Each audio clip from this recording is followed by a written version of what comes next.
Here we go. This is our first video ever, so if we fuck up, yeah, just be easy. Bear on with us. us. Oh, you're supposed to drink. Oh, drink. After you cheers. Okay. So, today we're going to talk about the pros and cons of living in Portland, Oregon. We're going to do our top 5, and Tam over here has lived here her whole life. I've moved around. I've been here for 6 years, but we kind of have like the real deal information of growing up here and living here and moving here and all of that. So we're going to be totally brutally honest. Brutally honest. Yeah, and we may have a couple drinks in between there. So stick around for those pros and cons. That was lame.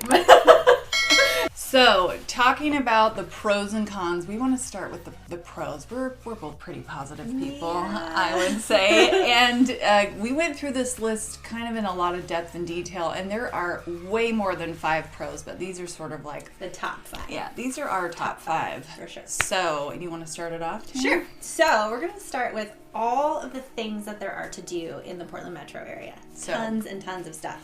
Pro number 1. We are avid cyclists, so having all of the trails and greenways here in the Portland metro area is some of our favorite things to do is just hop on our bikes and go for a ride, whether it's in town or the Forest Park or any of the Tryon Park, any of the places that there are to go for some trails. Tons and tons and tons. And yeah, the greenways. So actually one of the reasons that I moved to the Portland area or wanted to move here was being a cyclist, knowing I wanted to be able to ride to appointments or ride to, coffee shops, bars, anything like that. In Portland, they have this system called the Portland Greenways. It's a wonderful system. They're always making improvements. And super bike friendly. Yeah, a lot of bike friendly. People use that. That was my Bible when I just first moved here because I didn't know a lot about where to go. Great way to get to know the city. It really is, and it takes you all, southeast, northeast, into downtown. Again, into Forest Park and all of now that. there are things that will take you along the freeway, like all the way out to Hood River. They have a new trail out there, actually. Yeah. I think it's the Columbia River or the Hood Trail or something like that. They just finished it, so we're actually going to go and check it out here. Yeah. When the weather's a little bit better. Stay tuned for that video. So what else and things to do? So there unbelievable things. There's tons of places to go indoor and outdoor. So Top Golf is a really great place to go. It's on the west side. Oh, the sky, what did you do? Skydiving? iFly, yeah. I don't want to do that, but indoor skydiving it's kind fun of for stuff. kids. Yep, fun for kids. Also kid-related things would be the bowling alleys. We've still got a ton of those. The nickel arcades. Yeah, lots of movie theaters. Also, for adults, music venues are huge. So huge. If you don't know that about Portland, it's a mecca for things like music, and really lots of chefs and stuff kind of love to come here as well. Yeah. And then on that front, there's also open air markets, the Saturday market during the summer. I think it farmers lasts markets. six months long or something. Yeah. I've seen every little neighborhood has its own little farmers market. Yeah. So those are pretty cool. And we love it. Again, you can bike down there, take the family. It's super fun, and we love supporting, of course, all the local farmers and the local stuff, local shops. Tara really loves the wineries too. So we'll get to that later. Yeah, but holy cow, so many good things. But we don't want to spoil it. Some of the other amazing things to do, just outdoor activities. We're right on the cusp of the Columbia and the Willamette River. So there's boating, there's stand-up paddleboarding. I bought mine right, I guess, when COVID started, just as something to do to get out. Really, really easy access. You don't have to go very far. The Sandy River is close by as well. And there's really cool things. There's like the Flugtag they have every year on the Willamette. The Flugtag. So why have I never gone to this? People make their own one-time boat. Yeah. And they launch it into the water and see who can last the longest before it basically falls apart. Is that like the Red Bull go off the ramp sort of thing? And there's the Flugtag. And then there's, the dragon boat races. They have dragon boat races every year, and all of the festivals and things on the waterfront. The Tacos. They have the other bike rides and things like that. Camping.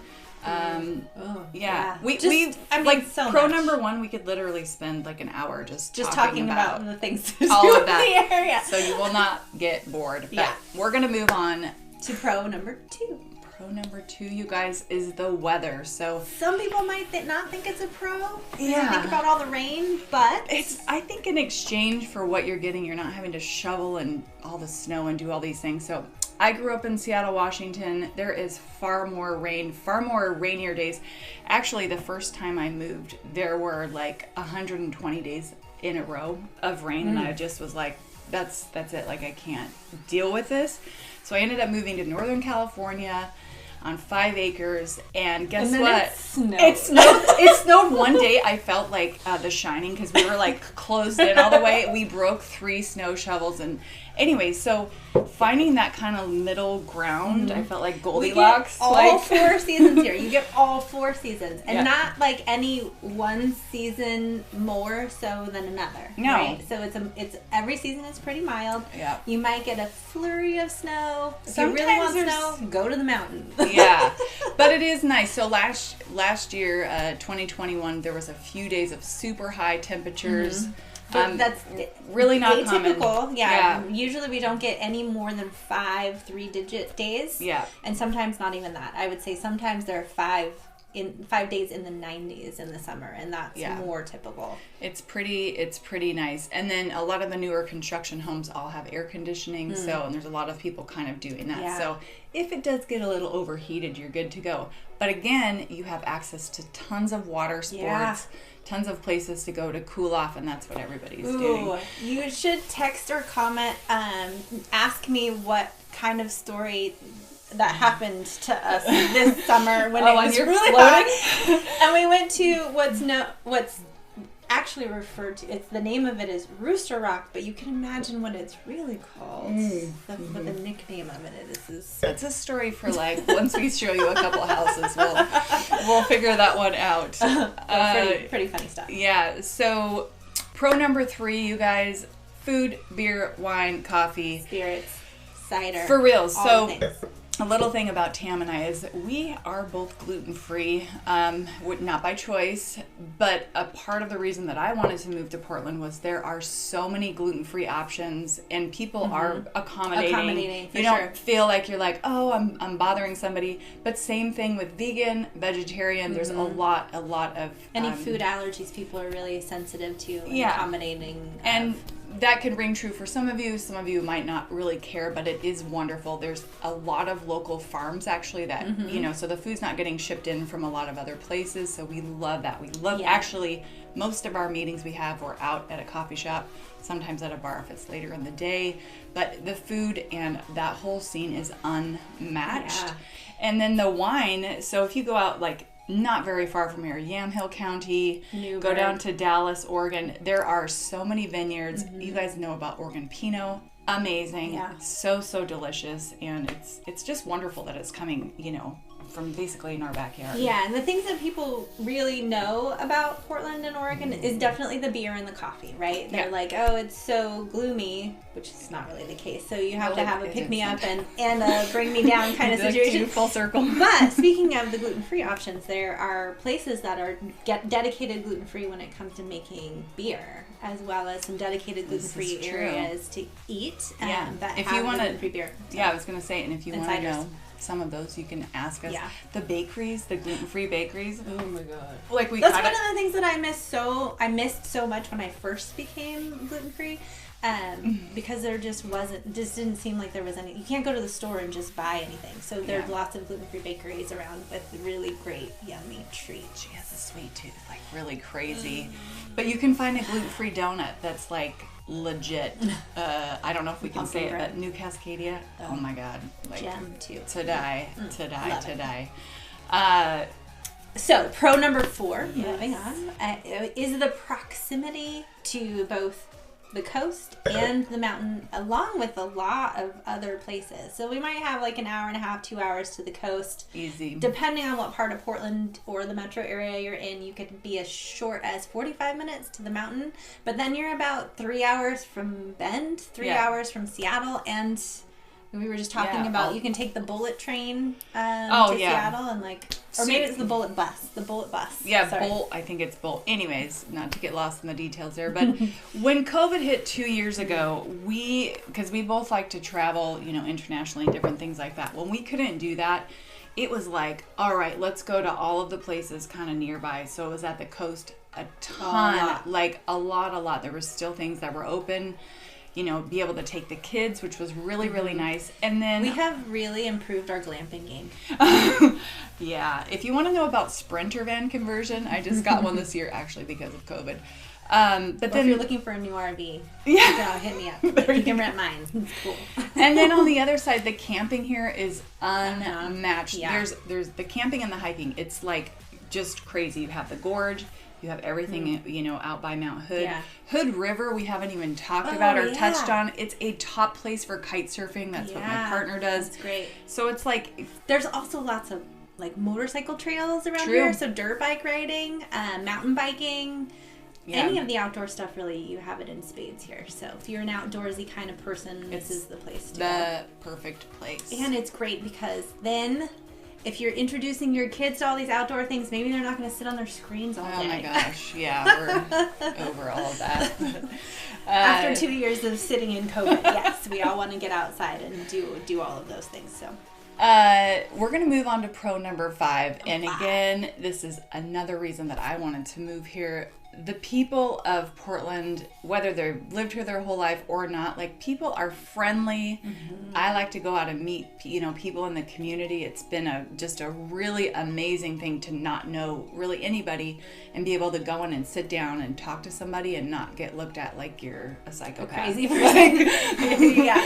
I've heard stories of New Englanders, especially New Yorkers, coming over here and being like, they're looking at me. And you're not dressed in all black. They're why are they trying to talk to me right now? That's just who we are as a people. We're very friendly and we want to get to know you. I especially love when we're touring with people, asking them where they came from and how they got to be here. So it's all about people and making sure that they're good people in this area. We want to make sure we're surrounded with all the good people. Yep. And with that, within all of these little neighborhoods and communities, you get to know your neighbors. There's street fairs. They have the block parties. There's a ton of that going on. And it's just really easy to, get out and go and meet Get some ingrained people. in your community for sure, if that's something you're interested in. Yeah. So those are our top 5. Our pros. So if there's anything that you want to comment about those, go ahead and do it. Whether you agree or disagree, tell us why. And we'd love to chat about it. Yeah. So moving on to the pros. The cons. Oh, the cons. We got to talk about the cons. Dun, dun, dun. See, this is how positive of a person I am. I'm like, what do you mean? There's no cons. I'm from here. There's no cons to Portland. But we're going to do it in the reverse. So we're going to start with number 5 and work our way down to number 1. Yeah. So take it away. All right. Con number 5, and really this sort of came about 2 years ago when COVID was going on. And Black Lives Matter, there was just so much going on in Portland. The riots started, and it was... unquote riots. I mean, there was a lot of things that we saw when we're outside of downtown, which is where a lot of the activity happened. The majority. Yeah, they started out peaceful, and then different things happened. And we're not going to get into the politics of that, but that is something that has happened. And we saw some good things and some bad things. When the Black Lives Matter, there was a big march that came with that, and there was thousands of people who were laying down on the Burnside Bridge, and it brought me to tears. It was, this I know is a con, but I'm actually getting goosebumps to see the community come together and actually be supportive in that way was a really special thing to witness. I've had so many conversations with people, especially back then. People were calling me, people who live in Oregon City, which is not very far from Portland, and they're like, "Are you okay?" And I'm like, "Why? What's going on?" Yeah. And they're like, "Well, the riots," and I'm like, Yeah, the news, I mean, think about it. The news wants to sell a story, so they really did blow it up. And there was things that were happening. For sure. And the downtown area still has been affected by that. Right now, even 2 years later, there's still, places that are boarded up and things like that. Just recently, we were at our preferred lender. Shout out to Michael Sullivan. And he was talking about how much commercial real estate is up for grabs right now. Oh, it's just a huge amount. Yeah, really giant. crazy. But at the same time, I had those conversations with people about the riots and asking, are things going to go back to normal? Are people feeling safe and whatever? And for me, being from this area, it was like, this is why I love my town. This is why I love where I live, because I know that when the quote unquote S hits the fan, we're down to do the right thing and to show. That's more of what I think we were feeling and all of that. So it's like, I just love that. I think it's amazing and powerful that we live and we choose to live in a place that has a voice, and it really speaks to my values for sure. Yeah. So that was number 5. We just wanted to touch that to make sure that there's really nothing to worry about. You can check out crime rates for yourself. But the riots were quote unquote riots. It was more like peaceful gatherings. Yes, there were some people at the end of things who were getting a little out of control and throwing things at windows and stuff. But it's not happening. It's not a huge. What kind of city are you if you don't have a riot every now and then? Every once in a while. I mean, you're not active. You're not an activist. Sorry. Anyway. All right, moving on to number 4. Con number 4. All of you people out there who have chitlins, yes, daycares, summer camps, after school programs, lottery schools. Some of them there's huge waiting lists. Some things are pretty expensive and hard to get into. Really. So if you are thinking about moving here and you're making those plans, start searching for your daycares, after school programs, and all those things now. Sooner. So you can be prepared and have a spot for your kiddos by the time you do end up either coming here and just moving, buying whatever it is that you're going to do. So you can have that. It's a real thing. So we learned, I have a kiddo going into middle school actually. We learned the hard way. Summer camps are actually selling out like in March, which is kind of crazy because I'm not thinking about it. So I set a calendar reminder every single year to talk about with her what kind of camps that she wants to get into with her friends to make sure we can do that. So you can get them in, and I do have to say there are some amazing camps here, like an OMSI and all of that for sure. Oh, that's something we didn't even talk about in the pros about things to do with OMSI. But just make sure you're getting the information sooner than later to get your kids into the programs that you want. And then the same thing with the daycares and the specialty schools. We have a lot of, I would say that is a con. If you have kids, if you don't have kids, it's not going to really affect you as much. But that's number 4. Number 3. Number 3. Oh yeah. Okay. So everybody talks about this. Might be a pro. Yeah. I mean, it's hard to say. I think some of these are both pros and cons. Some people might not like the weather. Maybe you like it to be snowy all year long. Who knows? But so we're talking about the cost of living and appreciation of the real estate market here in the Portland metro area. What we saw in the Portland metro area was almost 16% within 12 months. Of appreciation. So if you think about a 16% return on your investment, like count me in. Yeah. I want to do that. Totally nuts. How can I buy 3 houses? Yeah. But it's not sustainable. That's not usual, but that is something that we were seeing because of the really, really low interest rates, which are rising right now. But the appreciation was amazing for that.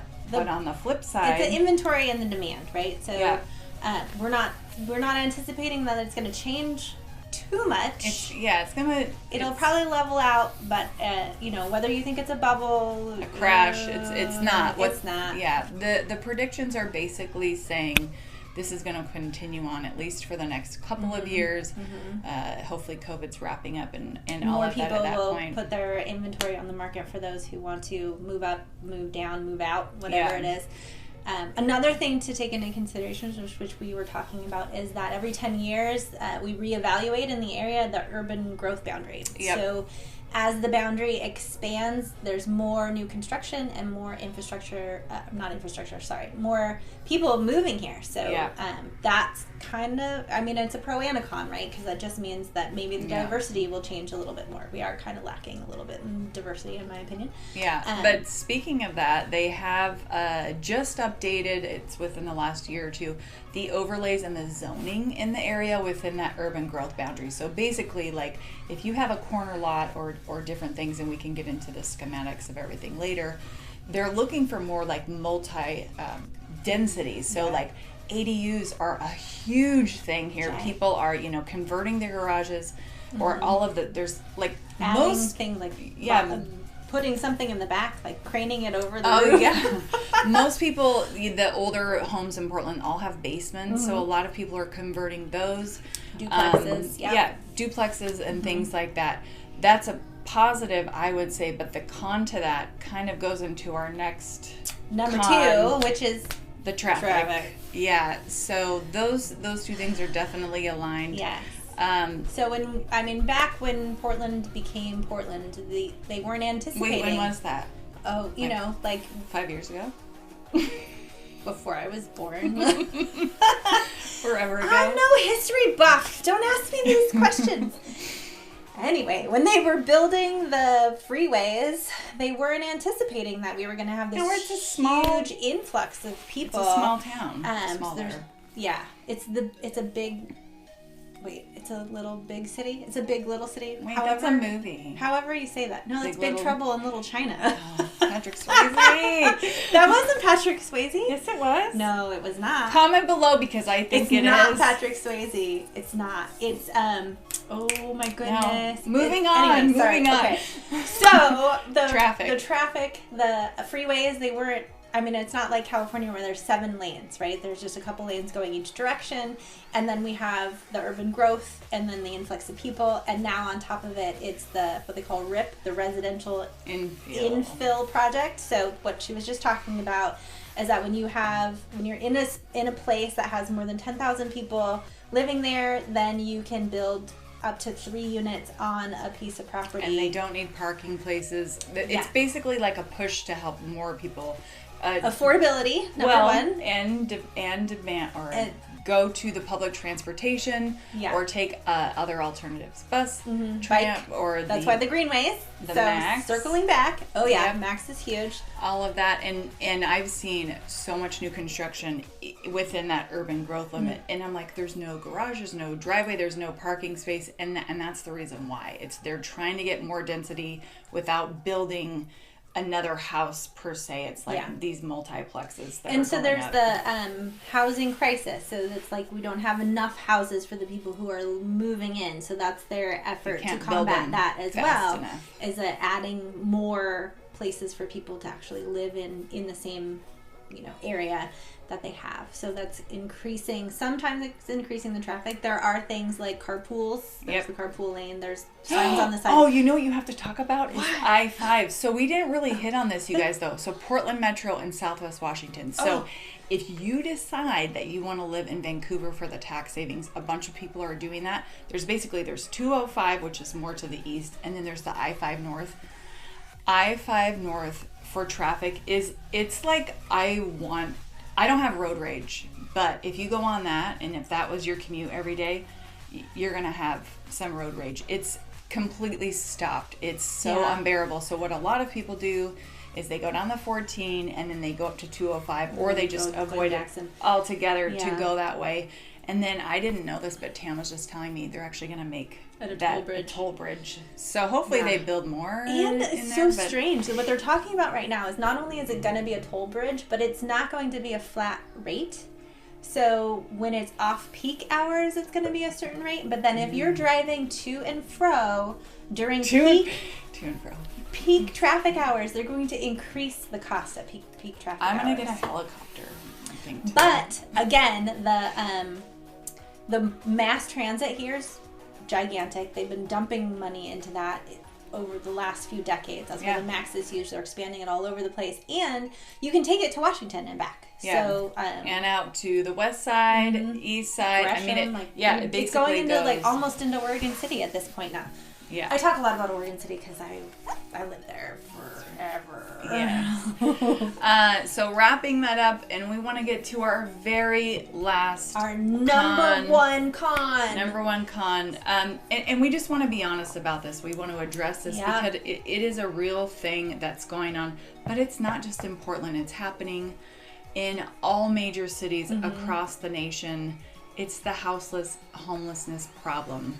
And or population problem, I guess. It's a con. It is a con, and, again, having kids, being out by ourselves on our bicycles, different, I have some Frenchies, of the trails. and I'm afraid to walk my dogs sometimes. Sometimes, yeah. So I would say 2 years ago, pre-COVID, things were not in the same place as they are now, and I understand, some of why it's happening that way, but there has been a huge increase and uptick of homelessness coming into, specifically in the downtown, but there are in some of the other neighborhoods. And along the freeways. Yeah, along the freeways, so you'll see a lot of garbage and trash, and just, there's been fires from some of those camps and things like that. So, but the city is working on it. They're trying to come together to figure out some ways to help them out and get them into, some assistance so that they're getting the help that they need in order to get into some housing. There have been a lot of places where they're building mini structures, temporary structures for people to actually have a little place to stay that have a little bit more rules and things like that.